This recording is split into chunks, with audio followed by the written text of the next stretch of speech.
Berapa lama waktu yang dibutuhkan untuk melewati lorong untuk memasuki sensi?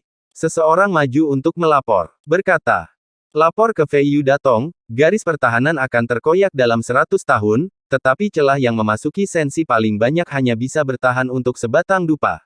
Seorang prajurit Taiksu menggenggam tangannya dan menangkupkan tinjunya dengan hormat. Apakah perbekalan dari subdunia lain sudah tiba? Fei Yu mengetuk meja dengan ujung jarinya. Di depannya ada peta bintang, yang baru saja diproyeksikan oleh cahaya. Tampaknya memiliki kesan ruang secara keseluruhan dan lebih detail, jelas. 4 subdunia utama sensi, alam besar Xianyi, medan bintang Haoyu, medan bintang Qianyi, alam Suanyin, perbekalan alam besar Xianyi dan medan bintang Haoyu telah dikirimkan, medan bintang Qianyi dan medan bintang Haoyu semuanya telah dikirim. Ada yang tidak beres di Suanyin Realm, dan situasi spesifiknya tidak diketahui untuk saat ini. Prajurit Taiksu berhenti, Fei Yu tidak berbicara tetapi hanya mengangkat tangannya, karena amarahnya tidak akan berpengaruh, yang bisa dia lakukan sekarang hanyalah menunggu. Terlepas dari apakah persediaan dari Qianyi Starfield dan alam Suanyin dapat tiba atau tidak, setelah garis pertahanan dipatahkan, kamu harus segera masuk. Pertempuran sudah dimulai, dan semuanya harus berjalan sesuai rencana semula. Fei Yu mengetuk meja para pejuang Taiksu yang berdiri semuanya tampak serius, dan setelah suara Fei Yu jatuh, mereka semua mengepalkan tinjunya dengan keras. Iya, Fei Yu Datong. Suara-suara di aula berteriak serempak. Sekelompok prajurit Taiksu mundur dari aula, Fei Yu hanya melambaikan tangannya, dan peta bintang di depannya langsung meluas, memperlihatkan peta bintang yang lebih detail. Titik pendudukan telah dibuka setengah jalan. Pertama-tama, kita harus menduduki Si Haiwu di dunia sensi. Kita harus mendudukinya secepat mungkin untuk memulai pertempuran jangka panjang berikutnya. Sungguh memusingkan bahwa sumber daya dari 2 subdunia belum dikirimkan. Fei Yu menepuk dahinya, wajahnya kuyu dan dia jelas lelah. Berkata, tampaknya kita perlu mengirim lebih banyak orang untuk menyelidiki apa yang terjadi di 2 subdunia ini. Sekelompok sampah tidak dapat mengatasinya. Ada lebih banyak limbah di Taiksu sekarang. Tidak sebaik beberapa Taiksu orang lebih kuat. Fei Yu agak kecewa dengan ini, dan sebagai komandan tempat ini, dia harus membuat pilihan. Sumber daya dari 2 subdunia jelas masih sangat penting, dan bahkan kurang dari yang direncanakan.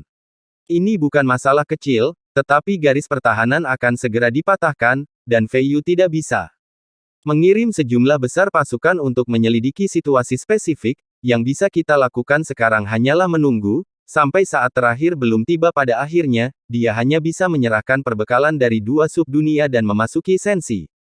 Jika tidak ada pasokan sumber daya dari 2 subdunia, saya khawatir setelah memasuki sensi, saya harus membayar harga yang lebih tinggi untuk merebut sumber daya.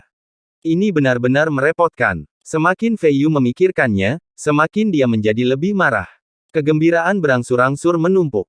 Lupakan saja, sensi, dunia yang tidak tahu bagaimana menjadi agresif dan menyia-nyiakan sumber daya, sangat memikirkan mereka. Mereka sama sekali tidak membutuhkan sumber daya sebesar itu. Pasokan dari Qianyi Starfield Suanyin Realm akan datang jika mereka bisa datang, dan tidak perlu menunggu jika mereka tidak bisa datang. Langsung saja ke sensi dan bunuh mereka, gumam Fei Yu, dia telah memperoleh banyak informasi tentang sensi, dan menurutnya, sensi sangat terbelakang, tetapi itu hanya karena sumber daya yang sangat besar sehingga banyak orang kuat lahir. Dan dengan sumber daya yang sama, orang kuat ini, Taiksu, cukup percaya diri untuk menjadi lebih kuat dari mereka. Setelah memasuki sensi, jika saya memikirkannya, saya dapat menggunakan sumber daya di dalamnya untuk membuat saya menerobos ke langkah kelima dari keabadian Kaisar. Sudah ribuan tahun sejak saya berhenti di sini, karena kekuatan abadi asli Taiksu terlalu langka, dan itu tidak cukup bagiku untuk menerobos. Petik 2. Jika kamu berhasil menduduki kehampaan Laut Barat, mungkin kamu bisa menembus kekuatan yang lebih kuat, tidak mencapai. Mata Fei Yu menunjukkan keinginan yang kuat sambil bergumam, karena dia tinggal di langkah kelima sudah terlalu lama, dan peluang langkah keenam sudah dirasakan, tetapi tanpa restu dari kekuatan abadi yang asli, tidak mungkin untuk menerobos. Daging yang disalin dari kantung darah disebut orang Taiksu. Orang Taiksu ini tidak memenuhi syarat untuk berlatih. Tepatnya, mereka tidak bisa berlatih. Telah diperbaiki. Bahkan kehendak dikenakan pada tubuh-tubuh ini oleh baju besi dewa palsu, memberi mereka apa yang disebut pemikiran, tetapi tanpa kecuali, mereka tidak memiliki jiwa yang nyata. Ini seperti boneka, tetapi perbedaan antara keduanya adalah boneka itu disempurnakan dengan sendirinya, sedangkan Taiksu dikandung dengan sumber daya, jadi yang terakhir lebih kuat daripada boneka. Tentu saja, yang sangat kuat dan menakutkan adalah selama Taiksu memiliki sumber daya yang cukup, ia dapat terus membiakkan petarung, yang dapat terus diproduksi. Terus-menerus menghasilkan orang-orang kuat, yang hampir tidak mungkin dipecahkan untuk perang. Di depan hutan belantara abadi, cahaya biru mata anjing itu menyapu ratusan ketuhanan Taiksu. Selesai, kataku bunuh 1000 pisau, tidak bisakah kamu mempelajari seni larangan? Kurasa kekuatan jiwamu tidak terlalu lemah.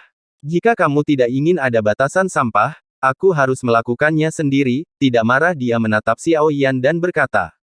Iya, kamu bisa mengajariku. Xiao Yan tidak menolak, karena dia memiliki terlalu banyak keterampilan. Xiao Yan masih sangat tertarik dengan teknik pengekangan, tapi sayang sekali tidak ada cara untuk mempelajarinya. Lupakan saja, aku tidak bisa mengajarimu. Gou Yan langsung menolak. Mengapa kamu tidak bisa mengajar? Xiao Yan bertanya. Sederhananya, saya tidak tahu bagaimana cara melanggar larangan Taiksu Senji, tetapi mudah untuk menerobos. Semua teknik terlarang muncul secara alami saat dibutuhkan. Itu yang Anda sebut perasaan jenius. Bakat tidak mungkin untuk mengajarkannya, kamu harus mengerti. Gou Yan berkata dengan tegas. Xiao Yan tidak bisa membantu tetapi memutar matanya ke arah anjing itu, tetapi dia tidak terus berbicara omong kosong dengannya, tetapi bergerak menuju posisi di mana ratusan dewa Taiksu berada. Di depan ketuhanan Taiksu yang besar dan luas, Xiao Yan seperti setetes air di lautan, kesadaran akan bentuk tubuh membuat gambar terlihat sangat spektakuler. Setiap ketuhanan Taiksu hampir sebanding dengan bintang kecil, kebesarannya terbukti dengan sendirinya. Pada saat ini, Xiao Yan mengenakan baju besi dewa kekosongan, dan dengan pikiran, dia secara acak menyerahkannya ke salah satu dewa kekosongan. Ketika bahkan baju besi dewa kekosongan dengan kekuatan abadi bergegas ke tubuh Xiao Yan sangat gembira seketika ketika dia melihatnya. Zai. Selama mereka dapat memobilisasi energi Taiksu Senki, maka mereka dapat mengambil semua sumber daya di tubuh mereka.